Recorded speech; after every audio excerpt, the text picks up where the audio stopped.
Everybody knows each other? Everybody said hello to each other? Awesome. Hello. Well, my name's Barbara, and I'm really excited to have Jess and Losita here. I met Jess a few years ago at the Nexus conference. Hawken and I were up there, and as soon as she walked in the room, we're like, whoa, okay, who's that? And during the Mitchell Hedges Crystal Skull session of the Nexus conference, Jess went up to the skull, like there was a line of 500 people to go look at it. And everybody's like going, ooh, ah, and then 500 people in the room are talking, and Jess walks up, looked at the crystal skull, started singing to it, stopped the room. Everybody in the room went silent when she started singing, because it was like this angelic, ethereal kind of vibration in the room, and everybody just went. Why don't you make us sing here? Oh, we can't make Jess do anything, I'm afraid. So she's an extraordinary young woman. She's from Canada. She's a crystal child. She's a healer. She's a body worker. She's out spreading the message around the world, sharing energy, teaching people what it is that we need to do for this coming time that we're coming into and into already, and helping us to anchor in and to do what we need to do while we're here. And Losita, beautiful Losita, Bhattacharya.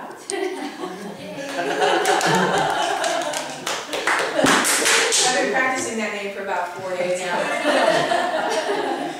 But Losita is quite an extraordinary woman as well. It's been a joy to have both of these women stay in our home with us and to learn about them, and such beautiful, integral women. Losita is an author as well as Jess, and Losita is originally from India and moved to Malaysia for a while, and now lives in Singapore. She's got a beautiful 14-and-a-half-year-old daughter and a beautiful husband. And Losita is traveling around with Jess, and they're doing soul archaeology together. So that's what we're all here to participate in today. I hope you guys have a really wonderful time, and I know these guys are really excited to share whatever it is that they do with everyone. So please welcome Jess and Losita. The soul archaeology, you want to tell them what soul archaeology is, and then I'll join the spirit. Okay, so all of us are on this journey, this adventure of life, and we all have these experiences that are in some ways really baffling us and challenging us, and but it in itself is a language, and it is beckoning us to collect the codes of our past and of our future and all these other lives that are happening simultaneously within us at this time.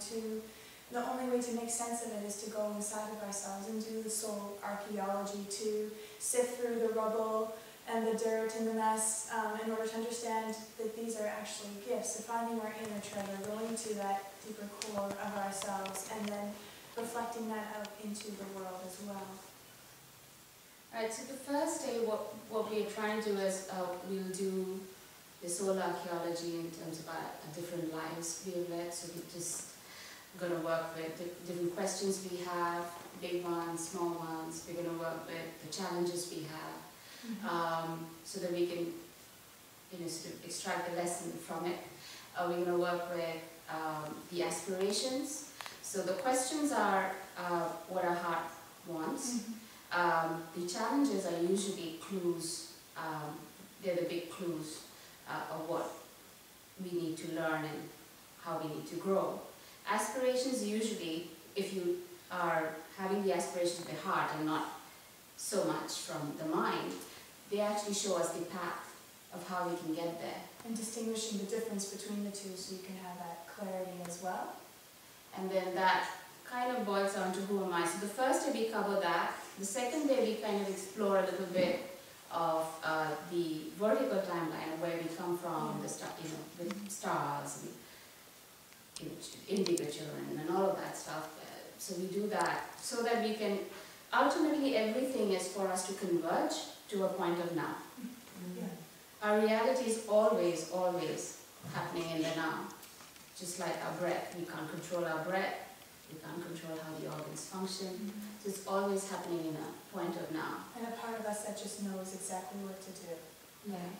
So it's, so usually people will be like, oh, I want to do this 2 years later, I'm planning to do this. But in the past, this is what it is, and that's my story, and what do I do with the story, where do I go from here, and things like that. But really nothing of that matters. Everything is just in the now. And not letting life stagnate you, because this is the tools and the keys to get you onto your journey to do what you came here to do, right? But we get so frustrated with it, and we think that life is almost like conspiring against us, making it rougher and tougher than it has to be on other things. So looking at things with new eyes and understanding how perfect everything is and why it had to be that way.